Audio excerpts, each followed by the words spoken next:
ပင်လယ်ထဲမှာမျောပါနေခဲ့တဲ့စစ်သား3ယောက်ဟာပင်လယ်ရေပြင်ထဲကိုအစိမ်းရောင်ဆိုးဆေးတွေလောင်ချကအချက်ပြမီးကြီးတွေပစ်ဖောက်ပြီးကယ်ဆယ်ရေးလေယာဉ်ရဲ့အာရုံစိုက်မှုကိုရဖို့သူတို့အစွမ်းကုန်ကြိုးစားနေခဲ့ကြပါတယ်။ဒါပေမဲ့ကန်ဆိုးကျင်တော့လေယာဉ်ကအမြင့်ကြီးမှာပြန်တန်းနေတာကြောင့်သူတို့ကိုမမြင်သွားခဲ့ပါဘူး။အားလုံးလည်းစိတ်ဓာတ်တွေအကြီးအကျယ်ကျဆင်းသွားကြတာပေါ့။ဒါတင်မကသေးဘူးပိုဆိုးတာကသူတို့မှာပါလာတဲ့ရိတ်ခါတွေကိုလည်းချက်ဆိုတဲ့စစ်သားတယောက်တည်းကအကုန်စားပစ်လိုက်ပြီလေ။သူတို့ခမရအားရင်ချွေတာဖို့အတွက်လှေလေးပေါ်မှာပဲငြိမ်ငြိမ်လေးလဲနေရင်နောက်တနေ့မွန်းတဲ့ချိန်ထိစောင့်ဆိုင်နေခဲ့ရပါတယ်။အဲ့ဒီအချိန်မှာပဲဇင်ရောင်ငှက်တကောင်ကသူတို့ရဲ့လှေပေါ်ကိုလာနာပါတော့တဲ့ရိုင်ယန်ဆိုသူကလက်ကိုဖြည်းဖြည်းချင်းဆန့်ထုတ်ပြီးအခွင့်ရေးရတာနဲ့ငှက်ချီတော့ကိုဖမ်းဆွဲလိုက်ပါတယ်။သူတို့3ယောက်ဝိုင်းဝန်းပြီးအဲ့ဒီငှက်ကိုဖမ်းစားလိုက်ကြရတာပေါ့။အနက်ကတကယ်ကိုယွန်းစရာကောင်းလာပေမဲ့လည်းတခြားရွေးချယ်စရာမှမရှိတော့တာလေ။ခဏကြာမှာတော့တွန်ဆိုတဲ့စစ်သားကအဲ့ဒီငှက်သားကိုငါးစာဖြစ်သုံးပြီးပင်လယ်ထဲကိုမျှချလိုက်ပါတယ်။9 နာရီကြာအောင်စောင့်ဆိုင်ပြီးတဲ့နောက်မှာတော့ကန်ကောင်းထောက်မှစွာနဲ့ငါးတကောင်ကိုဖမ်းမိခဲ့ပါတယ်။ချက်ကတော့ချောကလက်တွေကိုတယောက်တည်းခိုးစားမိခဲ့တဲ့အတွက်အပြစ်မကင်းတယ်လို့ခံစားရပြီးတစ်ဖက်မှာငြိမ်ငြိမ်လေးထိုင်နေခဲ့ရှာတယ်။ဒါပေမဲ့ရိုင်ယန်နဲ့တွန်ကသူ့ကိုအပြစ်မတင်တဲ့အပြင်အတူတူစားဖို့တောင်ခေါ်လိုက်ပါသေးတယ်။သူတို့တွေငါးစိမ့်လိုက်ကိုတယောက်တစ်လုံးစီအလှည့်ကျဝင်းများစားရင်းနဲ့18ရက်မြောက်နေ့အထိအသက်ဆက်ခဲ့ကြပါတယ်။နေလောင်တန်ကိုပြင်းပြင်းထန်ထန်ခံစားနေရတာကြောင့်သူတို့တွေအရေးရတဲ့နေရာမှာပဲကပ်နေခဲ့ကြရပါတယ်။ရိုင်ယန်ကလည်းမိသားစုပုံလေးကိုထုတ်ကြည့်နေခဲ့တာပေါ့။ကန်ကောင်းကျင်တော့အပူဆုံးအချိန်မှာပဲ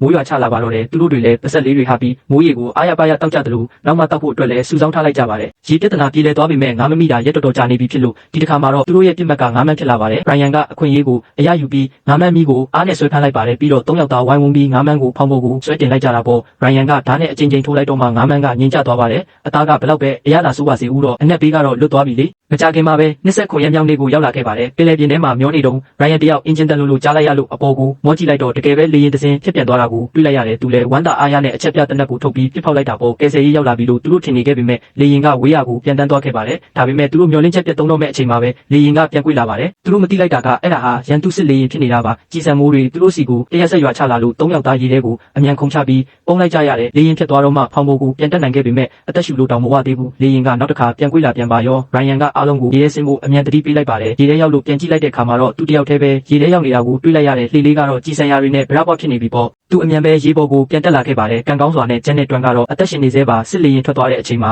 ရိုင်ယန်ကပေါက်ပြဲနေတဲ့လှေကိုအမြန်ပြင်ဖို့ကြိုးစားပေမဲ့အဲ့ဒီအချိန်မှာပဲငါးမန်းတစ်ကောင်ကရန်မှုဖို့လှုပ်လာပြန်ပါတယ်။ဂျက်ကလှော်တက်တဲ့ငါးမန်းကိုပြဆက်ရိုက်နှက်လိုက်တော့မှငါးမန်းလည်းထွက်ပြေးသွားပါတော့တယ်။